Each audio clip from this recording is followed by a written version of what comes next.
Hey, what is up, team? Hope you're having a wonderful Monday. Hey, what is up, team? Hope you're having a wonderful Monday. We had a little audio issue, a little camera issue, but don't worry, rocking and rolling. I'm bringing you this Facebook Live no matter what. Today, we're going to be talking about caffeine. All right, now, keep in mind, I do these shows every Monday and Wednesday, all right? Every Monday and Wednesday at 12:15 p.m. Monday is going to be on the Monday Mashup, where I'm going to bring to you a different topic on fitness and nutrition each week. And then every Wednesday is the Fitness Business, where I'm going to break down a different business topic this week. And this week on Wednesday, I'm going to bring to you a little progression on what we talked last week is what I'm going to be doing. So let's check it out. All right. So today, like I said, we're going to talk about caffeine. We're going to talk about how much caffeine is too much caffeine, what even is caffeine, should you be taking pre-workouts? There's going to be all kinds of stuff that we're going to cover, all right?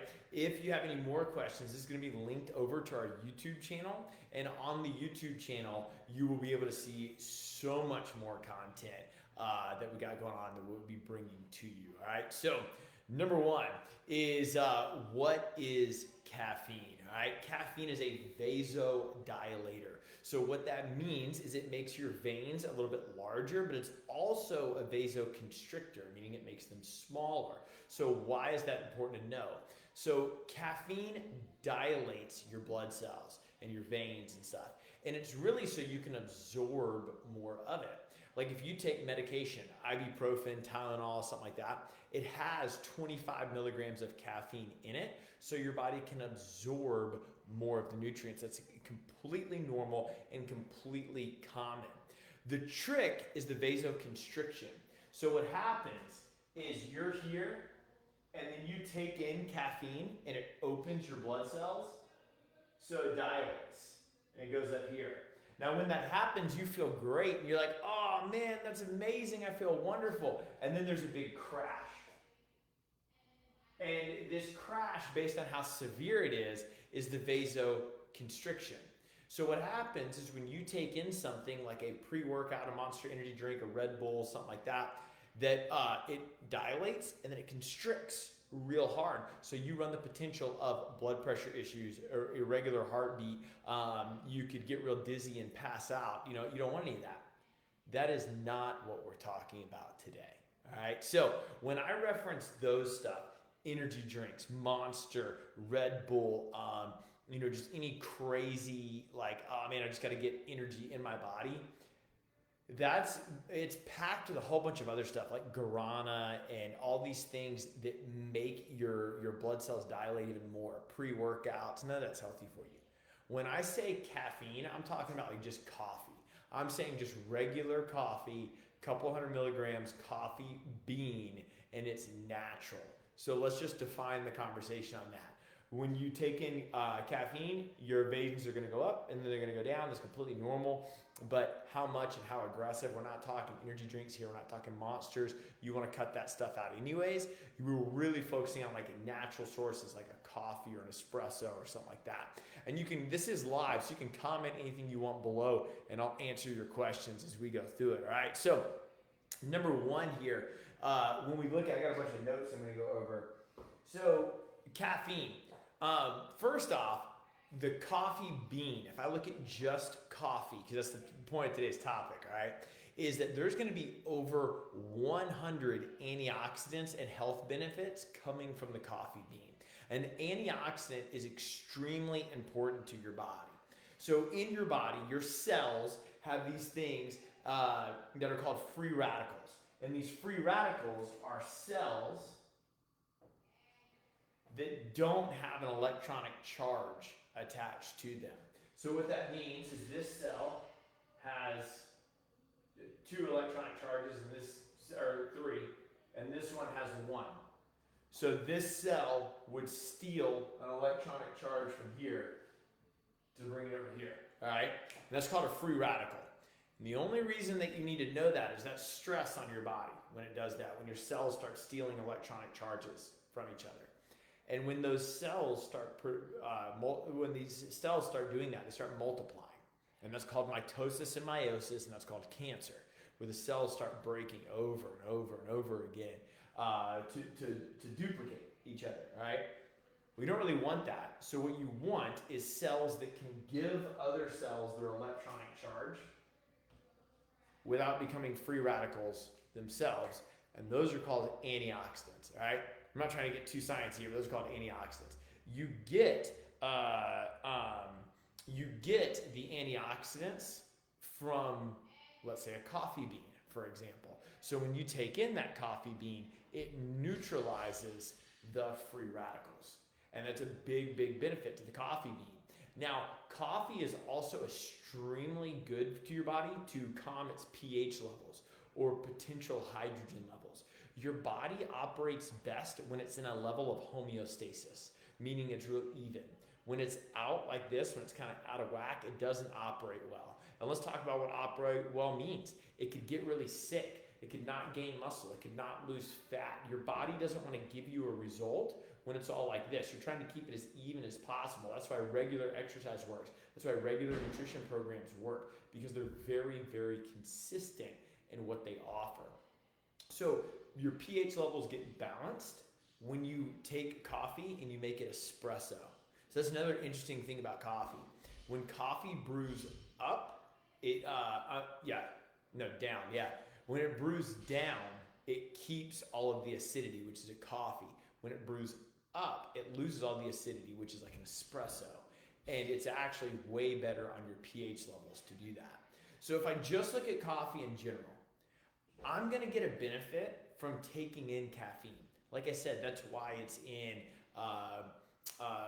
medications, why it's in like ibuprofen, why it would be in certain medications to open your blood cells, or basically all medications, but to open your blood cells so you absorb more of it. So it makes your body way more available. It is a stimulant, so it makes your energy go up and then drops down, but we're not talking about the Red Bulls and the pre-workouts that make it all crazy.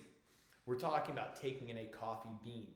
And that coffee bean is going to give your body over 100 antioxidants per coffee bean, which can then neutralize a lot of free radicals in your body. And I'm also encouraging you to drink espresso more than I'm encouraging you to drink coffee, because you'll keep lower acidity levels, which will balance your pH levels at a much higher level. It's kind of like drinking alkaline water, for example. It neutralizes free radicals, raises the pH level up, your body has less acid in it, and then your body functions at a higher level. Now, how much caffeine should you take in? So it's recommended to take in between 100 and 150 milligrams every 4 hours. Anything after 4 p.m. I wouldn't recommend taking in, because there's a really good chance you're gonna have trouble sleeping, since caffeine takes 6 to 8 hours to leave your system. So I would not drink any caffeine after 4 o'clock unless you want to stay up all night and you want to party. But it will keep you more active and alert. There's tons of research showing that increasing caffeine levels increases think power. So you're able to process information faster. You're able to just stay at a higher level for longer. You're able to be better throughout the day. Freaking love it. I've had 12 cups today. No, I'm just kidding. But love me some coffee, all right? The fresher, the better. But that's right, Deb. Remember, this is live. You can comment right now. I'll answer your questions.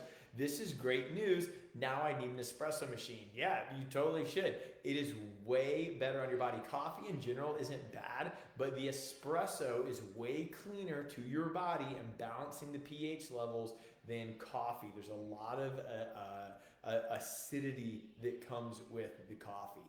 Now, when I say coffee, another thing to hammer home too is I'm talking about coffee and the coffee bean. I am not talking about your Starbucks milkshakes, all right? I'm not talking about a Frappuccino. I'm not talking about whipped cream on top. I'm not talking about the Loca Mocha, whatever, and the pumpkin spice. I'm not talking about 500. I'm not talking about 100 grams of sugar and 75 grams of carbohydrates. I'm not talking about that. Did you know that a grande Frappuccino and a Starbucks muffin has more calories than like 3 double cheeseburgers from McDonald's or something like that? You don't even know what you're eating and drinking. It's thousands of calories. I'm not talking about that. I'm talking about regular coffee and a regular coffee bean and regular creamer or almond milk or something like that. But it's extremely beneficial to your body. And taking in consistently every 4 hours or so, that 100, 150 milligrams. I'm not saying that you have to drink coffee every 4 hours. What I'm saying is that you don't want 100 milligrams every hour. That would be too much stress. But if you revisit the video that we did a couple weeks ago talking about cortisol levels, every time you take in 100 milligrams of caffeine, your cortisol levels go up 20%. So it gives you some energy and gives you some happiness and all that kind of stuff. But you don't want too much, or you're just going to fatigue your adrenals out. You're going to be drained. Now, the other part of this is water. You know, one of our 5 baselines here at Strong Side is you need to drink half your body weight in ounces of water every day. Caffeine is a diuretic, so you're going to pee out free water. You basically want to double the water to coffee ratio. So if you take in 8 ounces of caffeine or coffee, you got to drink 16 ounces. If you take in 16, you got to drink 32. A little rule that I play for myself is when I'm working out and when I'm drinking coffee, that water doesn't count. So when I'm trying to hit my water goal for the day, I don't count any water that I drink in the gym, because you're supposed to drink additional water when you're working out. So I'm just like, okay, just don't count that. And then the next cup that I drink after my cup of coffee, I don't count that. Now I carry around a gallon jug and just drink, 2/3, if not all of it, every single day, and that makes me hit my number. But if you're out there like refilling water bottles, I would not count what you drink when you work out, and the one following your caffeine, don't drink it, right?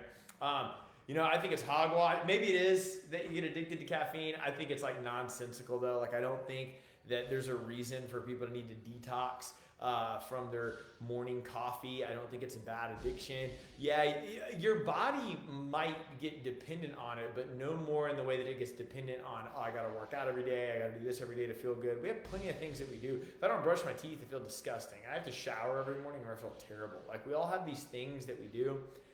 Coffee, I don't see any negative to it. I see a lot of negative to things that do that, like with your blood pressure and stuff, but that's because they have other things added in them to make the vasodilators and vasoconstrictors happen more aggressively.